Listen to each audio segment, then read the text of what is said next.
Bonjour et bienvenue dans l'émission Passé-Présent, l'émission d'histoire de Philippe Conrad. Bonjour cher Philippe. Bonjour Catherine, bonjour chers amis. Aujourd'hui nous commencerons par une évocation de la figure de Jacques Hers, le grand médiéviste disparu voici un peu plus d'un an, à l'occasion de la publication posthume de son Histoire des croisades. Et puis ensuite, Catherine nous régalera, comme d'habitude, avec le récit d'une aventure extraordinaire, celle de Giorgio Muzzati, dont elle a commencé à nous parler à l'émission précédente.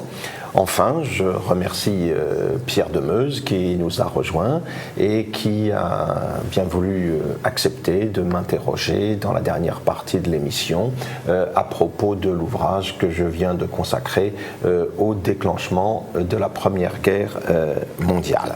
Jacques Hers, tout d'abord, disparu donc voici à peu près un an, un grand médiéviste bien sûr. On remarque au passage que les médias sont restés très discrets au moment de sa disparition, quand l'on compare surtout l'hommage mérité d'ailleurs qu'a obtenu Jacques Le Goff il y a quelque temps au moment de sa mort.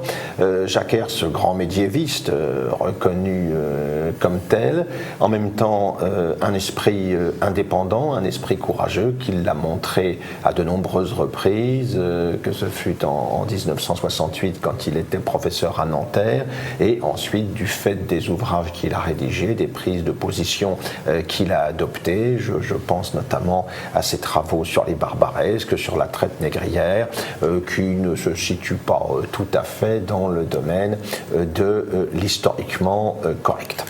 Et quel était le parcours de Jacques Hers que nos auditeurs ne connaissent peut-être pas aussi bien que vous? Et il vaut la peine de rappeler ce qu'a été ce parcours, parce que Jacques Hers correspond tout à fait à ce qu'a été l'excellence scolaire française, à ce qu'a été l'élitisme républicain à l'époque où il était encore d'actualité. Il est né en 1924, issu d'une famille de la classe moyenne. Ses parents étaient des petits commerçants. Il a passé son enfance à La Ferté-Bernard dans la Sarthe. Et comme l'élève était brillant, eh bien, c'était un petit peu le débouché naturel à l'époque pour beaucoup. Il a d'abord été instituteur. Il devient instituteur en 1945 au sortir de la guerre. Mais très vite, sa passion de l'histoire le pousse vers la Sorbonne pour y entamer des études historiques. Au bout de tout cela, il y a la licence, le CAPES, l'agrégation, et il va être professeur de lycée pendant quelques temps, notamment au Mans, notamment au Prytanée militaire de la Flèche. Et puis en 1951, il va commencer à travailler dans le cadre du CNRS, et c'est là qu'il va rencontrer Fernand Braudel, dont on sait le rôle considérable qu'il a joué pour les études historiques en France à cette époque. Braudel, qui est un petit peu l'héritier de l'école des Annales, qui va être en quelque sorte, on a pu employer à son propos le terme de pape de la nouvelle histoire. Et il va encourager le jeune Jacques Hers à s'intéresser à l'Italie du XVe siècle et plus spécialement à l'histoire économique de l'une des républiques majeures de l'Italie de cette période, du Quattrocento, c'est-à-dire à Gênes. Et cela va nous donner une thèse absolument remarquable, Gênes au XVe siècle, qui sera soutenue par Jacques Hers en 1958 et qui est resté depuis un modèle du genre. Jacques Hers s'impose alors comme un grand spécialiste de l'histoire économique médiévale. C'est lui notamment qui aura la responsabilité de rédiger le volume de la collection Nouvelle Clio sur l'histoire économique des XIVe et XVe siècles. Il va ensuite faire une carrière universitaire, assistant de Georges Duby quand celui-ci était professeur à Aix-en-Provence, puis ensuite professeur à la faculté d'Alger de 1957 à 1962, des débuts un petit peu difficiles, on s'en doute. Des années difficiles. Et puis ensuite, on va le retrouver à Caen, à Rouen, à Nanterre, où il fut notamment le professeur de notre ami Bernard Lugan à cette époque, et puis finalement à la Sorbonne, où il terminera sa carrière, où il occupera la chaire d'histoire médiévale. Alors, les thèmes de recherche qui l'ont spécialement retenu, c'est l'histoire des villes au XIVe, XVe siècle, c'est le domaine de l'Italie, avec des travaux, nous l'avons dit, sur Gênes, mais aussi sur les Médicis, sur Florence, sur les Borgia. Il s'est intéressé à l'histoire des grandes découvertes, avec les biographies de Marco Polo et de Christophe Colomb. On le voit s'intéresser aussi à la France du XVe siècle, avec une biographie majeure sur Louis XI, une autre sur Jacques Coeur notamment. Et puis, il y a un certain nombre d'autres sujets, je dirais plus généraux, qui ont retenu son attention.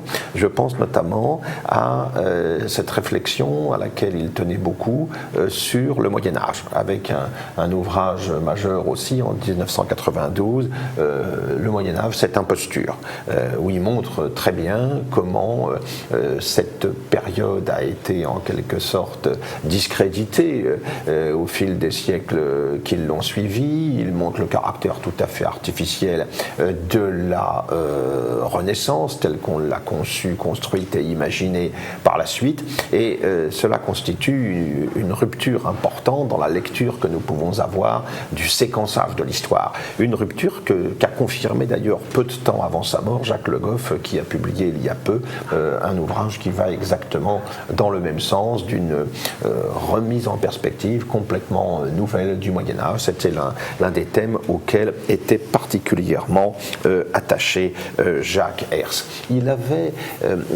réalisé, il y a déjà quelques années, au moment de l'anniversaire, en 1995, il avait réalisé, pour le 900e anniversaire, une histoire de la première croisade, puis ensuite une histoire de la 4e croisade et du sac de Constantinople par les croisés, mais il nous propose aujourd'hui, c'est un ouvrage qui vient d'être publié et qui est un ouvrage posthume, une histoire générale des croisades, tout à fait originale, qui remet en question un certain nombre d'idées reçues, un certain nombre, je dirais, de lectures traditionnelles de cet épisode si important de l'histoire médiévale. Oui, cher Philippe, les croisades, c'est un énorme sujet. Je crois que vous allez surtout vous consacrer sur les idées reçues qui sont battues en brèche dans cet ouvrage. Voilà. Déjà, le mot croisade, est-ce qu'on peut partir là-dessus? Oui, parce que sur le plan strictement événementiel, nous avons eu depuis longtemps déjà des ouvrages très complets sur cette question. Il y a eu au XIXe siècle l'ouvrage monumental de Michaud, il y a eu au XXe siècle l'histoire des croisades du royaume franc de Jérusalem de René Grousset, régulièrement réédité, avec une forme abrégée qui a eu un succès considérable, donc l'épopée des croisades, comme vous le signalez à juste titre, Pierre Demeuse. Donc la démarche de Jacques Herz dans cet ultime ouvrage, ce n'est pas de proposer un nouveau tableau exhaustif de l'histoire de ces expéditions militaires vers l'Orient, mais plutôt d'insister sur un certain nombre de points qui font débat et d'apporter une lecture renouvelée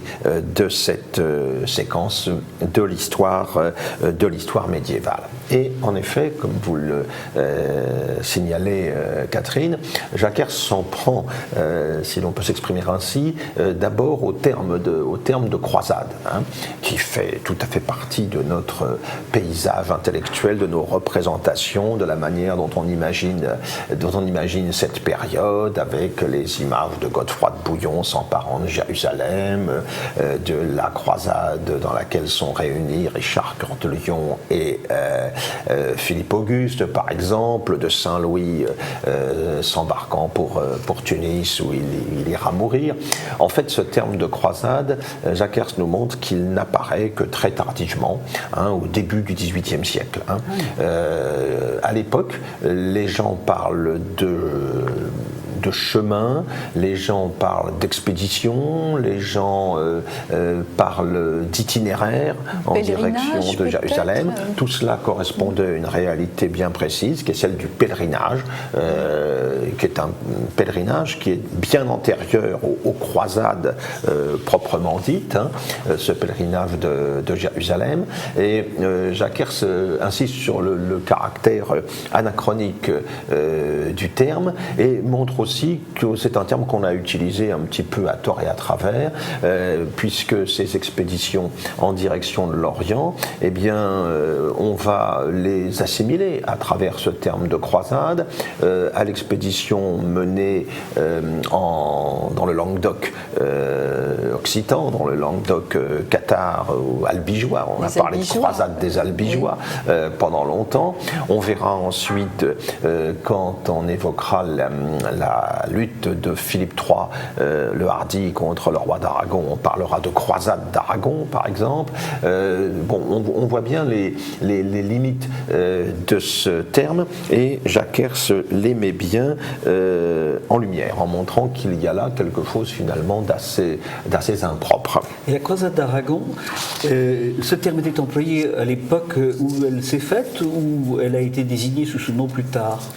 Non, elle a été désignée sous ce nom plus tard. En fait, c'est une croisade, si vous voulez, la croisade d'Aragon. C'est le pape français Martin V qui a encouragé Philippe le Hardi à s'en prendre au roi d'Aragon. C'est la suite des fameuses Pâques sanglantes de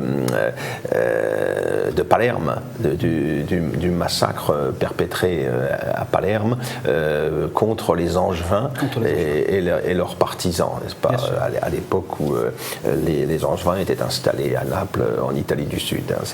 Donc le terme de croisade est aussi faux que le terme de Moyen-Âge. Il est un anachronisme. Il y a un certain nombre de termes comme ça qui sont utilisés de manière courante. C'est pareil quand on parle de l'Empire byzantin. À l'époque, les gens parlent de l'Empire romain. L'Empire romain, bien sûr, c'est ce terme-là qui vaut. Les Turcs eux-mêmes parlent du pays de Roum. Pour désigner les régions concernées. Il y a un deuxième aspect aussi que Jacques Herz remet tout à fait en cause, c'est la dimension de guerre sainte que l'on a voulu donner à ces expéditions militaires que l'on fait démarrer à la fin du XIe siècle. Bien non, il ne s'agit pas de guerre sainte, d'abord parce que l'Église à l'époque est extrêmement divisée. Quand Urbain II lance son fameux appel pour soutenir les chrétiens d'Orient à Clermont-Ferrand en 1095, il a un antipape qui est en place à Rome à ce moment-là. Et son appel ne peut être entendu dans tout le monde de l'Empire, qui est en lutte avec la papauté. On sait ce qui s'est passé peu de temps auparavant entre Henri IV et Grégoire VII. Il ne peut pas être entendu non plus dans le royaume capétien, puisque le pape est en conflit avec le roi Philippe Ier. Donc, on ne peut pas parler d'une guerre sainte qui aurait mobilisé l'ensemble de la chrétienté latine dans cette opération, dans cette affaire. En réalité, il y a une tradition ancienne du pèlerinage en Terre Sainte qui a commencé à l'époque d'Hélène, la mère de Constantin. On a ensuite un cas très célèbre, c'est Égérie, une pèlerine partie de Galice ou de Bordeaux, on ne sait pas très bien, à la fin du IVe siècle, dont on a le récit. Et puis, depuis donc les premiers siècles du christianisme, à partir du IVe siècle, ce pèlerinage de Terre Sainte, ce pèlerinage de Jérusalem, il a fonctionné avec plus ou moins de facilité. J'imagine que ce voyage spirituel était parfois tout à fait. Difficile. Et c'est un fait qu'à partir du XIe siècle, les choses se compliquent. Le sultan fatimide d'Égypte, Al-Hakim, persécute les chrétiens, fait détruire leur sanctuaire à Jérusalem, par exemple. Mais il n'empêche que bien avant l'expédition qui aboutira à la prise de Jérusalem, nous avons des pèlerinages importants. Il y a un pèlerinage de 700 hommes armés, par exemple, en 1026-1027, conduit par le comte d'Angoulême. Il y en a un autre en 1064, là c'est un pèlerinage allemand. Là ils ne sont pas suffisamment armés parce qu'une bonne partie va être massacrée sur place. Mais donc le phénomène plus ancien que celui que l'on imagine quand on pense à la première croisade de Godefroy de Bouillon. Mais ces catholiques qui partaient dans ce voyage spirituel tellement risqué, est-ce qu'ils connaissaient l'islam? Pas spécialement. Non, ils s'y intéressaient pas. En fait, ils voulaient accéder au tombeau du Christ. Non, ils connaissaient très mal l'islam. Généralement, d'ailleurs, le terme qui est employé, c'est le terme de mécréant, c'est le terme de païen, de barbare, etc. Les chroniqueurs utilisent donc ces termes pour désigner l'adversaire, hein, et l'islam est largement méconnu ou même complètement ignoré. Il suffit de voir la chanson de Roland, qui est un ouvrage un grand poème qui a été écrit au début du XIIe siècle et qui en fait se réfère à l'islam, la religion des Sarrasins qui est assimilée au paganisme antique. Et on parle d'Apollon, d'Apollin et Tervagant, de dieux inconnus qui seraient les dieux des infidèles. Donc une méconnaissance totale du monothéisme islamique. Tout à fait. Et c'est quelque chose que l'on constate même dans le domaine de la croisade, entre guillemets, d'Espagne. Il y a une grande méconnaissance de l'ennemi musulman, au moins jusqu'au XIIe siècle, à l'époque des invasions almoravides, almohades, où là, la confrontation est à son maximum et où on connaît davantage l'adversaire en tant qu'ennemi sur le plan religieux. Est-ce qu'il n'y avait pas aussi, plus prosaïquement, des enjeux économiques forts, en particulier sur les villes d'Italie, pour les villes d'Italie, je pense à Gênes, à Venise. L'une des idées qui a longtemps été mise en avant, et notamment par toute une historiographie qui avait tendance à privilégier les dimensions économiques, commerciales pour expliquer le déroulement des événements, les relations entre les cités marchandes italiennes et l'Orient sont antérieures à la croisade. Gênes, Amalfi, Venise ont déjà des contacts, Pise ont déjà des contacts avec l'Orient dès le Xe siècle, très souvent, mais l'Orient, qui est le partenaire de ces villes italiennes, c'est Constantinople, c'est la capitale, c'est la capitale de l'Empire d'Orient, la capitale de l'Empire byzantin, et les comptoirs, ce qu'on appellera plus tard les échelles du Levant, les comptoirs qui seront établis sur les côtes de Syrie et de Palestine, comme Acre, comme Jaffa par exemple, ne seront que des points d'appui tout à fait limités et qui effectivement se mettront en place après la conquête de la Terre Sainte qui intervient à la fin du XIe siècle. Il y aura quand même cette terrible prise de Constantinople par les croisés qui reste une tâche quand même. Alors oui, ça c'est évidemment un aspect que l'on a tendance souvent à oublier en Occident. Jacques Herz, je l'ai dit tout à l'heure, a consacré un ouvrage au sac de Constantinople de 1204.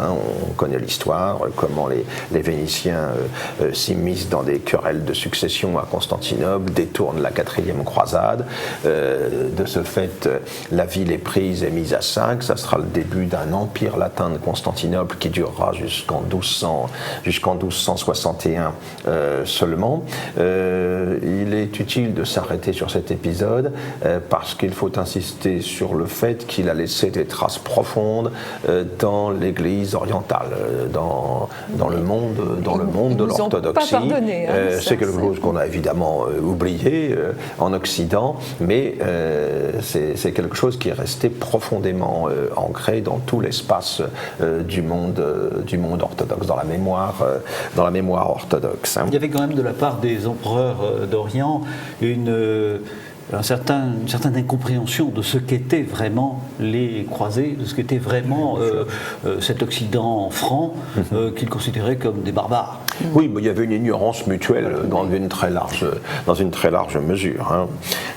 Alors, Byzance, puisque nous Byzance. évoquons le sac de Constantinople, et cela vaut la peine de revenir un petit peu en arrière, Jacques Hercy insiste, c'est que on a tendance ici en Occident à oublier, là aussi, à effacer complètement toute la séquence de la reconquête byzantine qui s'est opérée dès le Xe siècle, donc avant les croisades issues de l'Occident latin, hein, sous la dynastie macédonienne à Byzance. Eh bien, une bonne partie du terrain perdu lors de la conquête musulmane au cours du 7e siècle, une bonne partie de ce terrain a été reconquis.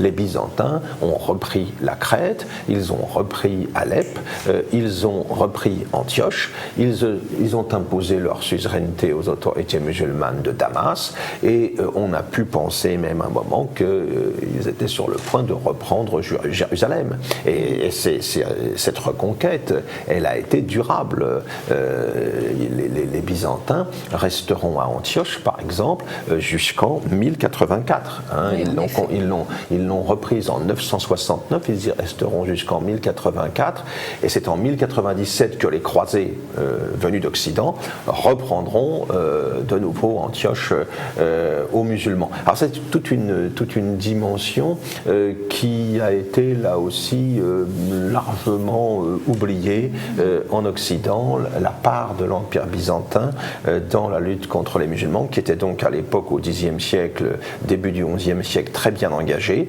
Et puis ça tourne mal, parce qu'à la fin du XIe, eh bien, les Turcs arrivent en Asie mineure, hein, c'est la bataille de Manzikert en 1071, hein, l'empereur byzantin romain Diogène est complètement vaincu par les Turcs, et là c'est une autre histoire qui commence. C'est-à-dire qu'au moment où le monde de l'islam est sur le reflux, eh bien, il y a un sang nouveau qui apparaît à l'est avec les Turcs, et à peu près à la même époque en Espagne d'ailleurs, c'est l'apparition des Almoravides qui exercent en quelque sorte la même fonction, qui donne un souffle nouveau à cet islam qui était sur le reculoir, et ce qui a fragilisé d'un côté l'Empire byzantin de manière durable, et puis ce qui va faire que la reconquête ibérique va rester à l'état stationnaire, si l'on peut dire, pendant pratiquement un siècle et demi. Ces Turcs, ce sont les Seldjoukides ? Oui, ce sont les Seldjoukides. Oui, Alors, un mot de la fin peut-être sur cette partie. Oui. Est-ce que toute cette histoire des croisades était dès le début vouée à l'échec ? On peut penser que, avec le recul dont nous disposons maintenant, qu'il y avait des faiblesses structurelles dans cette entreprise, l'éloignement, bien sûr, hein, de cette terre sainte, de ces États latins d'Orient, le problème des effectifs, hein, parce que le nombre des pèlerins ou des pèlerins armés ou des ordres militaires qui vont se constituer ensuite reste forcément limité pour faire face aux diverses menaces qui se manifestent. C'est pour cela d'ailleurs que les croisés vont construire des forteresses gigantesques, beaucoup plus grandes que celles que l'on peut trouver en Europe, parce qu'elles doivent être défendues avec quelques hommes. Je citerai par exemple la forteresse de Montréal, qui s'appelle aujourd'hui Schubeck, et qui se trouve très enfoncée dans les terres, près de pas loin d'Aqaba. Et Montréal a été défendue par, en tout et pour tout, 30 hommes dirigés par une femme après la défaite de Hattin. Gloire à ces gens qui étaient capables de défendre ainsi ces C'est vrai aussi du krach de Moab, du krach des chevaliers, du château Beaufort, etc. Tout ça sont des énormes forteresses. Et ces forteresses, elles ont servi de modèle dans une large mesure pour l'architecture militaire en Occident, d'ailleurs. Alors il y avait donc ce problème des effectifs. Il y a aussi la division souvent du camp chrétien, les divisions en Europe entre les souverains qui sont en compétition, en concurrence, mais également sur place entre les ordres religieux, entre les différents souverains, du fait des alliances qu'ils sont obligés de conclure avec certaines principautés musulmanes locales. Et puis il faut voir aussi que pour reconquérir Jérusalem, on a pensé aussi en termes de stratégie indirecte, s'attaquer d'abord à l'Égypte, on considérait que c'était une nécessité de contrôler d'abord l'Égypte, c'était c'est un morceau un peu trop gros, évidemment. Saint-Louis, on a fait l'expérience. Chypre, les Lusignan se sont bien installés à Chypre et s'y sont installés durablement, mais ça leur donnait pas les moyens pour autant d'entreprendre une grande politique en Palestine ou en Syrie. Et puis surtout, je crois qu'il faut insister là-dessus, c'est que les croisés ont pu profiter à la fin du XIe siècle d'un affaiblissement général du monde musulman confronté notamment à la menace que représentaient les Turcs seldjoukides, étaient musulmans également, mais qui venaient déstabiliser complètement la région. Au XIIe siècle, les choses sont différentes avec Saladin et puis la dynastie ayoubide installée à la fois en Syrie et en Égypte. Et bien le résultat, c'est la bataille de Hattin, la bataille de Tibériade qui est perdue, et ensuite Jérusalem qui est perdue. Et puis alors au XIIIe siècle, eh bien c'est la nouvelle puissance mamelouk qui s'installe en Égypte à partir du milieu du XIIIe siècle, qui va finalement anéantir ce qui restait des États latins d'Orient avec la chute de Saint-Jean d'Acre en 1291. Et du Krak, parce que c'est Baïbars qui était un mamelouk qui a pris... En tout cas, on rend hommage au courage de ces hommes-là et de quelques femmes. Exactement. Mais merci Philippe. Et on remercie Jacques Herz d'avoir fait revivre cette épopée des croisades. L'histoire des croisades de Jacques Herst, donc aux éditions Perrin. Aux éditions Perrin, un livre posthume. Après une courte pause, nous vous retrouvons.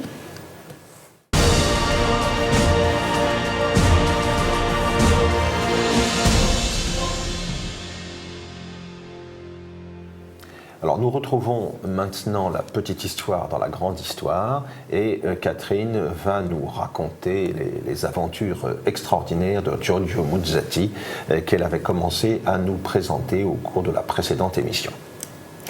Oui, j'avais laissé Giorgio Muzzati rescapé de Dien Bien Phu et surtout rescapé de la longue marche où il avait perdu genre 32 kilos. Il était arrivé mourant, squelettique, alors que c'était un jeune homme de 21 ans, pleine forme, très grand, très costaud. Il va mettre quand même plusieurs semaines à s'en remettre. On l'envoie dans un camp de repos en Algérie, à Arfio, où il se retape quand même assez vite parce qu'il a une bonne nature et qu'il va manger beaucoup. Il dira d'ailleurs avec humour « j'étais devenu le plus dodu des légionnaires ». Pendant cette période, il a touché de l'argent parce que sa solde pendant toute sa captivité s'est accumulée, donc il a de l'argent. Et la première chose qu'il fait, il se laisse refiler, il n'y a pas d'autre mot, une vieille Citroën qui date des années 30 par un de ses copains qui a ça en Algérie. Alors c'est un vieux clou qui ne marche quasiment pas, il faut la démarrer à la manivelle, elle utilise 3 litres d'huile au 100 km et pour l'arrêter, il faut carrément débrancher la batterie.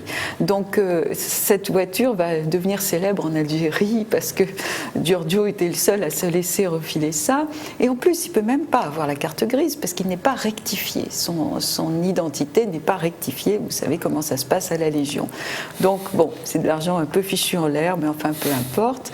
Il a le droit d'aller à Paris et il est ravi, donc il débarque à Paris après quelques petites aventures dans les bars où il rencontre une veuve extrêmement touchante et sa jeune fille, les yeux baissés, qui a l'air très amoureuse de lui. Alors une bouteille de champagne aidant, il est prêt à faire plus ample connaissance et à ce moment-là la police militaire arrive et dit mais c'est pas possible, tu es encore là toi la mère Macrel, mais il fiche le camp et il dit à Giorgio vraiment vous vous faites avoir comme un bleu, vous vous retrouviez avec une mineure et des ennuis très très graves, enfin soyez un peu plus méfiant quand même. Il est très vexé Giorgio effectivement parce qu'il est encore assez ingénu quand même. Alors, il va être mis dans la partie propagande et recrutement qui est dirigée par le capitaine Ollier, qui est un homme extraordinaire, qui est un aveugle. Et un aveugle de guerre qui dirige donc cette partie de la Légion et qui est chargé du reclassement des anciens légionnaires. Hein, comme diraient les tontons flingueurs, si c'est une œuvre... bon. Alors, son premier contact avec le capitaine Ollier, il y a un adjudant à côté du capitaine qui donc est aveugle, et l'adjudant dit au capitaine A4, B5, enfin. Du coup, Giorgio ne comprend pas du tout de quoi il s'agit. Et en fait, c'est un code pour décrire pour le capitaine son physique, l'impression générale qu'il donne, s'il a l'air intelligent ou complètement stupide, etc., etc. Il aura le poste finalement de l'adjudant et c'est lui qui dira quand il y aura des nouvelles rencontres A4, B5, J8, etc. Et il y avait même un code pour les dames suivant qu'elles étaient exceptionnellement jolies, passables ou oh là là la pauvre. Voilà. Donc, alors, il va être chargé de présenter un film à travers la France, un film pour engager les gens à rejoindre la Légion. Bon, c'est avec un succès très très très mitigé. Il dit je comprends pas, personne s'engageait à la fin. J'étais là, j'attendais, mais en y réfléchissant, dans le film, tous les légionnaires mouraient de façon atroce, donc peut-être ça donnait pas envie d'avoir des nouvelles recrues. Il va bien faire la fête aussi pendant cette période-là, et puis surtout il va devenir un petit peu mondain. Parce qu'il accompagne le capitaine Ollier partout. Donc il va rencontrer les maréchaux, il va rencontrer le président de la République, il va faire quelques gaffes monumentales. Vous retrouverez tout ça dans son livre, parce que c'est un personnage vraiment picaresque. Puis au bout d'un moment, au bout de quelques mois, le capitaine Ollier est ravi de Giorgio, mais lui, il a envie d'en découdre, il a envie de rejoindre l'Algérie, ses copains. La vie de salon, finalement, c'est pas pour lui. Donc il se retrouve dans la région de Mascara, et là, c'est beaucoup moins drôle. Il est confronté très vite à l'horreur. Et il découvre avec sa section une ferme de fermiers pieds noirs qui a été attaquée par les Félagas. Et les pages qu'il écrit sur ce qu'il voit à ce moment-là sont les plus poignantes que j'ai lues. C'est absolument abominable. C'est pire qu'Oradour-sur-Glane, quoi. C'était un couple avec un garçon de 14 ans qui est brûlé vif au lance-flamme, attaché sur un engin agricole. Le père est mutilé et jeté dans le puits. Vous pouvez imaginer les mutilations sexuelles. La mère, on atteint des sommets dans l'horreur. Elle a été éventrée, elle a encore les yeux ouverts. Enfin, les animaux de la ferme sont tous tués ou mourants. C'est abominable et il manque la petite fille de 10 ans. Et ils vont chercher pendant presque 2 jours cette petite fille sans se faire d'illusions. Et quand ils vont retrouver son cadavre, ça sera encore pire que tout ce qu'ils avaient vu dans cette ferme. Donc là, Giorgio, c'est un électrochoc. Et il se dit, j'ai combattu les Viettes. Bon, c'était en gros des salopards, hein, c'est son mot, mais c'était quand même des combattants. Mais là, ce que je vois là, ce ne sont pas des combattants, c'est pire que tout.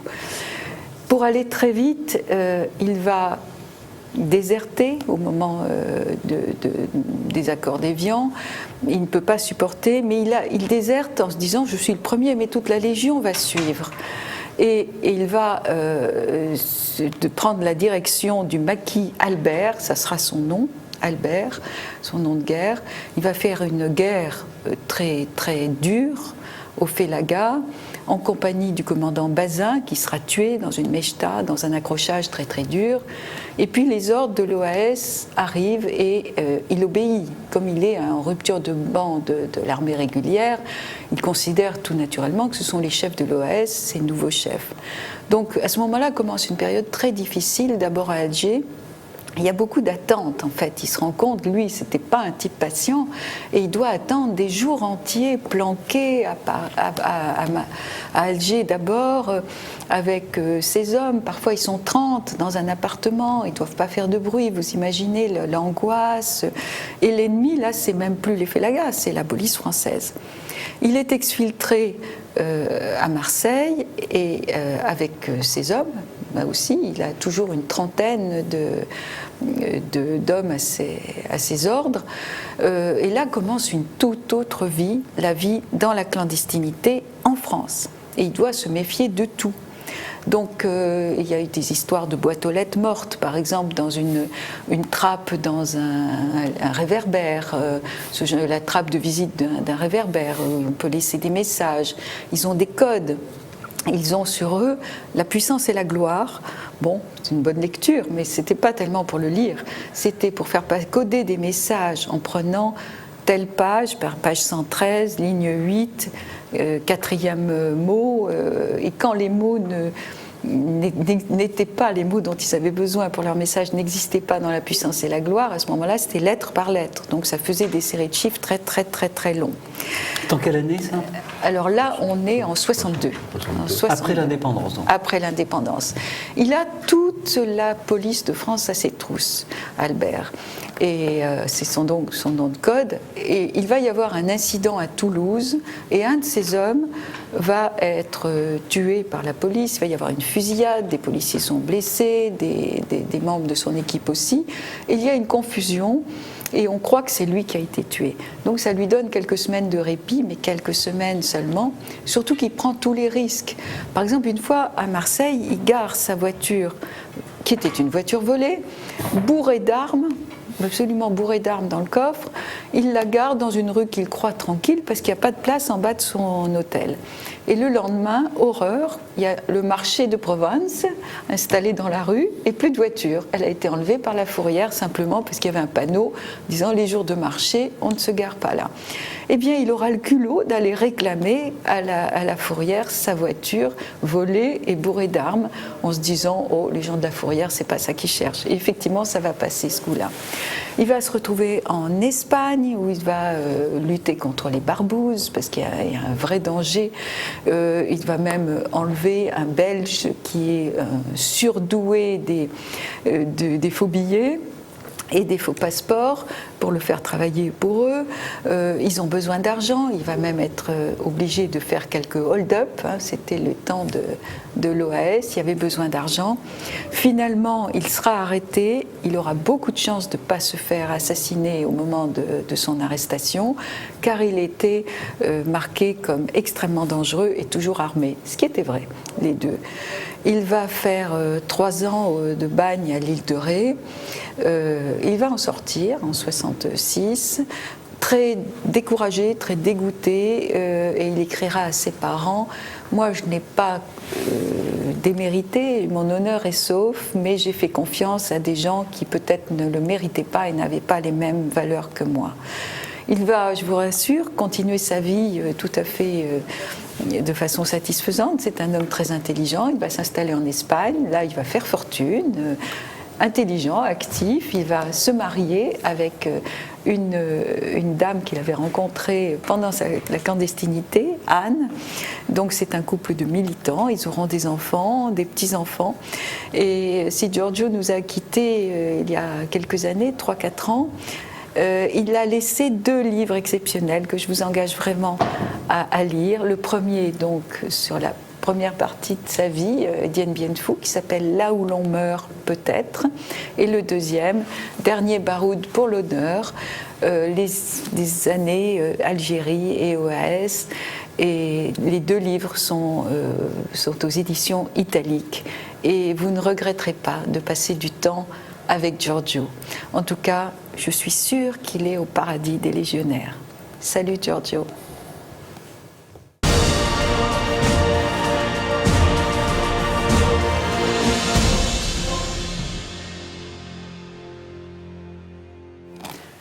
Chers amis, nous abordons maintenant la 3e partie de l'émission, au cours de laquelle nous allons parler du livre que Philippe Conrad vient de publier concernant la Première Guerre mondiale et dont le titre est inspiré de Jean Giraudoux, La guerre 1914, la guerre n'aura pas lieu. Dans ce livre, Philippe Conrad commence par poser l'importance du problème. Et il va nous expliquer quelles ont été les conséquences catastrophiques pour la plus grande partie des pays européens de ce premier conflit mondial, sur lequel nous avons maintenant un regard qui est un peu débarrassé de l'émotivité qui existait encore il y a 40 ans dans les esprits. Ce qui est important, c'est de se demander en quoi, Philippe Conrad, la recherche des origines de la Première Guerre mondiale a changé. Qu'est-ce qu'il y a de nouveau? Qu'est-ce qui permet, qu'est-ce qui mérite aujourd'hui d'être débattu dans les origines de ce conflit dont on avait jusqu'à présent l'impression qu'il était totalement inévitable, qu'il était porté par la force des choses et que l'événement ne pouvait pas être arrêté? Alors la question des origines de la guerre s'est posée bien sûr immédiatement, à chaud, au moment où celle-ci se déclenche et au lendemain du conflit. Chacun, évidemment, des acteurs a sa propre lecture. Du côté des vainqueurs, les choses sont simples. On est sorti victorieux de la guerre du droit. L'agression des empires centraux, celle de l'Autriche-Hongrie contre la Serbie, celle de l'Allemagne contre la Russie et la France, s'est conclue donc sur une défaite de ces puissances. Et à partir de là, eh bien, nous allons avoir les traités, la désignation de l'Allemagne comme responsable du déclenchement de la guerre. C'est le fameux article 231 du traité de Versailles qui a pour objectif, évidemment, de justifier les réparations que l'on va demander à la dite Allemagne. En face, évidemment, les vaincus ne l'entendent pas de cette oreille. Les Allemands protestent, dénoncent notamment cet article 231 qui introduit ce thème de la culpabilité allemande, mais la raison du plus fort étant toujours la meilleure, c'est cette interprétation-là qui va s'imposer dans un premier temps. Cela dit, très vite, un certain nombre de chercheurs qui vont tenter d'aborder la question de manière impartiale vont apporter leur propre lecture des événements. Je pense notamment à Pierre Renouvin, qui va, ancien combattant de la guerre lui-même, grand mutilé, grièvement blessé au chemin des Dames, qui va en quelque sorte apporter une lecture qui se veut distanciée, impartiale des choses, dès les années 1920. Et en gros, si l'on considère surtout le cas de la France, c'est la lecture de Pierre Renouvin, relayée ensuite dans les années 60-70 par son disciple Jean-Baptiste Durossel, qui va s'imposer quant aux origines de la guerre. Ils introduisent notamment, dans leur analyse des choses, quand ils rédigent leur introduction à l'histoire des relations internationales, ils distinguent notamment ce qu'ils appellent les forces profondes, c'est-à-dire les origines lointaines de la guerre, les conditions générales qui rendaient possible l'embrasement de la crise de l'été 14 elle-même, qui, à partir de l'attentat de Sarajevo, débouche sur la catastrophe que l'on sait. En gros, c'est cette lecture-là qui va s'imposer durablement, même si quelques voix discordantes se font entendre dès l'époque de l'entre-deux-guerres. Certains, notamment à gauche, mettent en cause le rôle du président Poincaré à l'époque, mais globalement, c'est cette lecture inspirée par Pierre Renouvin qui s'impose. Ensuite, après la Seconde Guerre mondiale, on voit en Allemagne, Fritz Fischer, par exemple, expliquer, alors en rajouter dans la culpabilité allemande. Nous sommes au début des années 60, avec ces buts de guerre de l'Allemagne impériale. Il en rajoute un petit peu dans un contexte bien particulier, qui est celui de l'Allemagne de l'après-Seconde Guerre mondiale, où ce thème de la culpabilité allemande a pesé avec le poids que l'on sait. Il l'a reporté en amont vers la guerre de 1914. C'est une vue des choses qui aujourd'hui est très, très largement remise en cause, d'autant que l'intéressé, l'auteur, utilise notamment les buts de guerre formulés par l'Allemagne en septembre 1914, après l'échec de la Marne, une fois que la guerre est commencée, en les interprétant comme s'ils avaient été les intentions, notamment du chancelier Bethmann-Hollweg, avant le déclenchement de la guerre. Bon. Et puis il faut dire aussi que, notamment en France, cette question des origines de la guerre, ensuite n'a guère intéressé les historiens, les chercheurs. À propos de la guerre de 14, on s'est plutôt intéressé à des dimensions nouvelles de la question du sujet.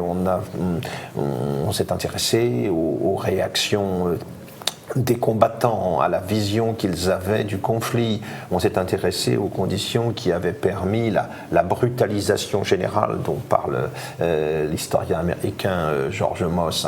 On a abordé la guerre plutôt dans une vision anthropologique que dans une vision historique, et on a de ce fait, en France en tout cas, un petit peu négligé la question des origines. Pendant longtemps, même l'histoire proprement militaire même de la guerre a été très longtemps négligée. C'est seulement depuis quelques années que nous avons un renouveau tout à fait intéressant en ce domaine, sur ce sujet.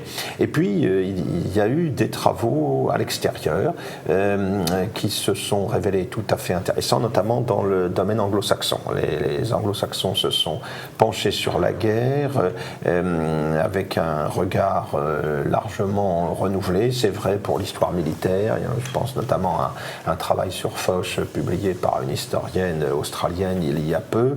Et puis nous avons eu, avec un succès considérable l'année dernière, le livre de Christopher Clark, Les Somnambules, qui est un énorme pavé qui reprend vraiment toute l'histoire des origines de la guerre depuis le début du siècle, puisque son livre commence en Serbie en 1903 avec la liquidation de la dynastie Obrenović, et qui amène des points de vue, des regards différents sur la question. C'est vrai pour Christopher Clark, c'était vrai pour l'américain Shane McMeekin également, qui a tendance, lui, à mettre l'accent sur le rôle qu'a joué la Russie dans le déclenchement de la guerre. Il y a toute une école anglo-saxonne aujourd'hui qui insiste sur la responsabilité des Russes dans les événements de l'été de 1914. Nous avons eu aussi récemment Margaret Macmillan qui vient de publier, après avoir étudié la conclusion de la paix il y a quelques années, et vient de publier là aussi un énorme pavé sur le déclenchement de la guerre. Donc il y a un renouveau tout à fait intéressant, des questionnements nouveaux, des pistes nouvelles qui sont abordées, avec d'ailleurs certains dangers. Il est assez révélateur que le livre de Christopher Clark fait un véritable tabac en Allemagne, par exemple, et c'est vendu, je crois, 200 000 exemplaires. L'auteur fait des conférences et rencontre un succès grandissant. Bon, les Allemands, quelque part, on le voit bien, ne remettent pas du tout en cause la culpabilité qui les concerne à propos de la Seconde Guerre mondiale, mais sur la première, ils voudraient bien un petit peu mettre les choses au clair. Mais on voit bien que tout ça n'est pas forcément innocent. Les Russes voudraient montrer eux aussi qu'ils ont été des victimes. Les choses ne sont pas forcément simples, et les historiens anglo-saxons qui ont tendance à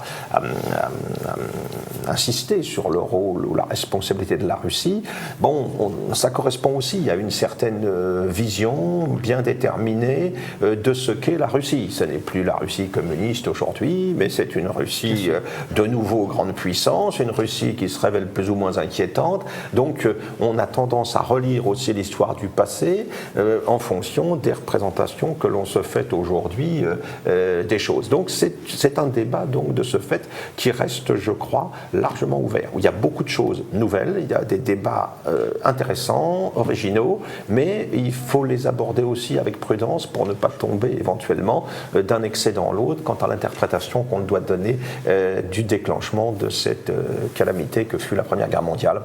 Bien entendu. Alors justement, cet approfondissement que vous faites des sources critiques, vous le poussez très loin, puisque vous passez en revue un certain nombre de causes possibles de la Première Guerre mondiale, et vous nous montrez les unes après les autres, qu'elles ne sont pas fondamentalement décisives. Alors par exemple, la première, qui est le premier chapitre, qui est d'ailleurs à cet égard vraiment très intéressant, parce qu'il va un peu à l'encontre de beaucoup de préjugés, c'est que l'antagonisme franco-allemand avant la Première Guerre mondiale n'était pas aussi incontournable que cela. Oui, tout à fait. Il y a des travaux importants ont été consacrés à cette question. Je pense aux travaux de Raymond Poitevin notamment, qui a bien montré que les relations franco-allemandes entre 1871 et 1914 sont passées par des séquences finalement assez différentes. On voit bien qu'à certains moments, je pense par exemple à l'époque des gouvernements de Jules Ferry, il y a un apaisement dans les relations. L'Allemagne encourage en quelque sorte la France dans son expansion coloniale afin de détourner les Français de la ligne bleue des Vosges. Jules Ferry, pourtant député de Saint-Dié, donc tout proche de l'Alsace perdue, des territoires perdus. Durant cette période-là, on voit bien qu'il y a un relâchement évident de la tension. Elle revient avec le boulangisme, certes, pendant quelque temps, la température monte, l'affaire Schneebele, etc. Mais il y a d'autres moments où la France et l'Allemagne se retrouvent de nouveau face à face, si l'on veut, les premières crises marocaines, le coup de Tanger, la politique de Delcassé, Théophile Delcassé, qui est un germanophobe tout à fait vigoureux, et les Allemands exigent même du gouvernement Rouvier qu'on le mette de côté à ce moment-là. Mais on a par exemple pendant le ministère Clémenceau, le plus long ministère de la Troisième République, à cette époque-là, il intervient l'affaire de l'annexion de la Bosnie-Herzégovine par l'Autriche-Hongrie. Les Français regardent ailleurs pour ne pas risquer d'être entraînés du fait de l'alliance russe dans des complications extrêmes. Et c'est l'époque de Clémenceau qui sera quelques années plus tard le père à la victoire et un ennemi intransigeant de l'Allemagne. Alors le cas le plus évident, bien sûr, c'est la crise d'Agadir, la crise marocaine de 1911, où Joseph Caillot, qui est aux affaires et qui est résolument pacifique, qui ne veut pas d'un conflit avec l'Allemagne, va trouver le compromis nécessaire, le fameux troc Maroc-Congo. On donne une partie de notre Congo aux Allemands qui vont l'annexer à leur Cameroun, moyennant quoi ils nous laissent les mains libres au Maroc, ce qui nous permettra d'instaurer le protectorat l'année suivante en 1912. Et puis alors en revanche, effectivement, dans les années qui précèdent immédiatement la guerre, on voit bien un certain regain de tension. Poincaré est président du Conseil, ensuite il sera président de la République. Lui, c'est un Lorrain, il est très attaché à l'alliance franco-russe, il a une extrême méfiance, une grande inquiétude face à l'Allemagne, à la puissance de l'Allemagne. On voit bien dans l'opinion aussi, c'est la fameuse enquête d'Agathon dans Imassis qui interviewe en quelque sorte la jeunesse étudiante de l'époque, où on voit bien un regain de nationalisme qui s'affirme. On le voit lors des cérémonies commémoratives devant la statue de Strasbourg, place de la Concorde, etc. Cela pour dire que l'antagonisme franco-allemand a connu en quelque sorte des phases d'apaisement, de rémission, et au contraire des moments où les tensions étaient de nouveau évidentes. Alors il y avait un certain nombre d'éléments de fond évidemment qui demeurent. La question de l'Alsace-Lorraine. L'école de la République a vendu en quelque sorte à des générations de jeunes écoliers ce qu'était la mission des Français vis-à-vis des provinces perdues. Ça, bien sûr, c'est important. On a diffusé une instruction devenue obligatoire, une instruction qui était fortement marquée par une lecture nationaliste des choses. Ça, c'est évidemment, il faut bien sûr en tenir compte, mais il faut rappeler aussi qu'en 1914, le gouvernement français, dans les années précédentes, le gouvernement français reste très discret sur la question d'Alsace-Lorraine. On y pense en France, la fameuse formule « pensez-y toujours, n'en parlez jamais ». On y pense bien sûr, mais ce qu'il faut dire aussi, c'est que les principaux intéressés, c'est-à-dire les Alsaciens-Lorrains devenus allemands en 1871, certes à l'époque les provinces perdues avaient manifesté très clairement leur attachement à la France, France. En 1914, les choses étaient sans doute différentes. Il est difficile d'évaluer ce que pouvait être l'opinion à l'époque, mais l'Alsace, d'abord, avait obtenu un statut au sein de l'Empire allemand plus avantageux quelques années plus tôt. Également, la prospérité économique remarquable de l'Alsace, les travaux d'aménagement du Rhin, l'essor de Strasbourg, l'extraction de la potasse d'Alsace, etc., avaient donné quand même des résultats en termes économiques, en termes de progrès social. Et puis, il faut se rappeler que les territoires concernés n'appréciaient pas du tout la politique anticléricale de la République telle qu'elle avait été mise en œuvre par le petit père Combes à partir de 1902. Donc il faut aussi tenir compte de tous ces éléments-là quand on aborde cette question de l'antagonisme franco-allemand. Alors dans le domaine des choses, des idées reçues que vous pourfendez, Philippe Conrad, il y a également la question de la fameuse guerre causée par les capitalistes pour sauver leur pouvoir, sur lequel vous êtes très circonspect, puisque vous estimez que, en fait, d'une manière générale, les milieux industriels et commerciaux, ou bancaires même, étaient très hostiles à la guerre. Ah oui, on peut très bien résumer cette question-là à travers l'attitude de la cité londonienne à l'été 1914.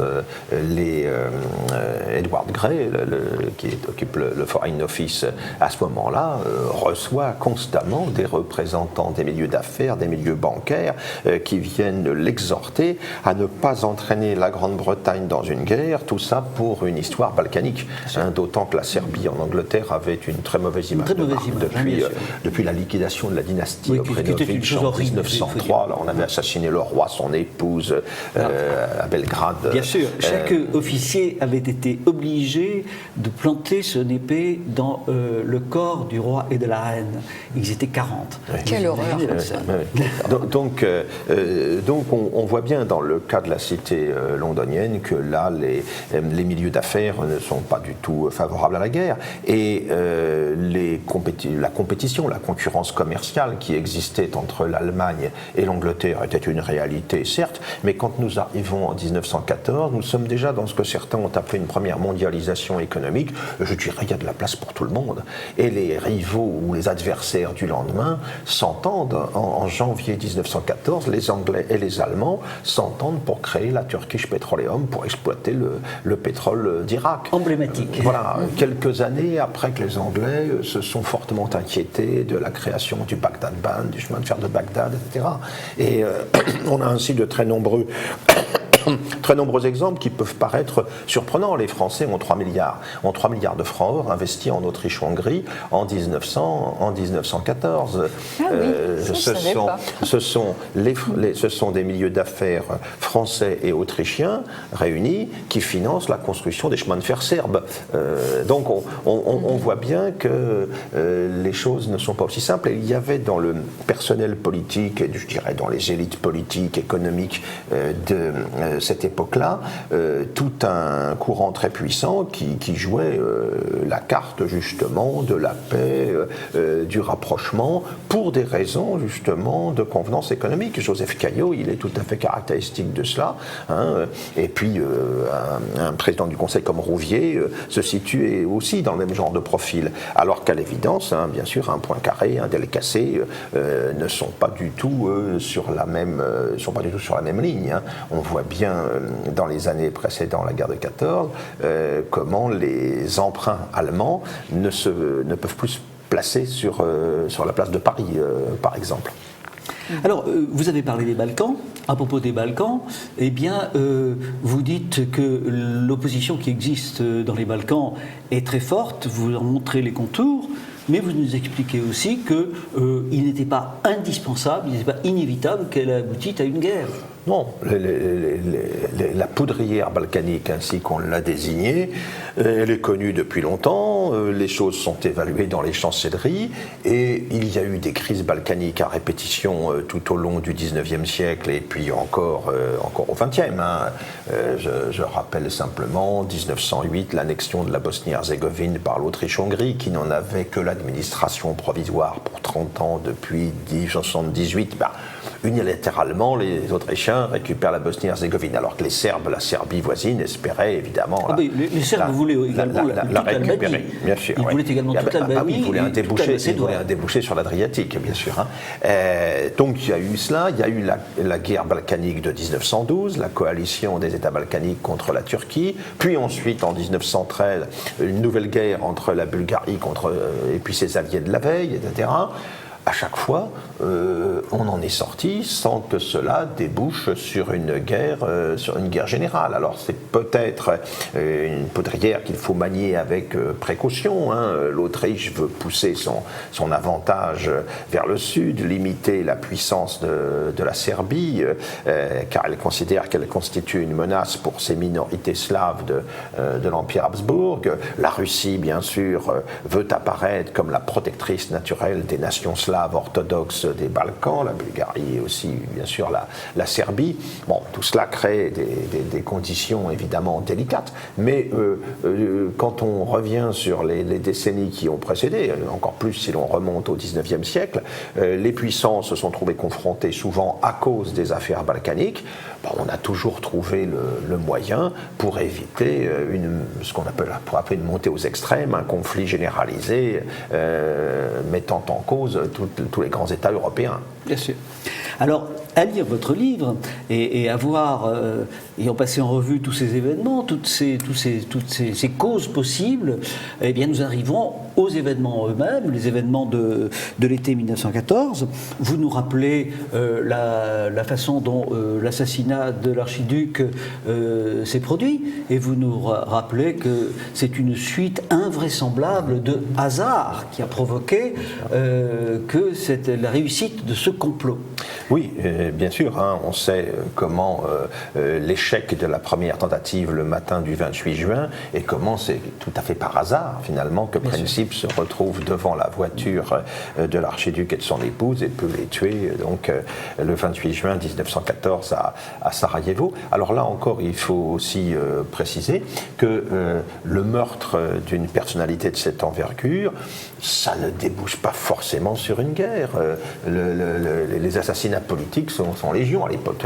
Sadi Carnot, l'américain McKinley, Sissi, impératrice d'Autriche, Umberto Ier d'Italie, Alexandre II en 1880 en Russie, etc. Il n'était pas écrit, si vous le voulez, d'avance, et c'est comme ça que les gens l'ont perçu à l'époque. Quand on apprend la mort de l'archiduc, personne ne pense que ça va déboucher sur une conflagration générale.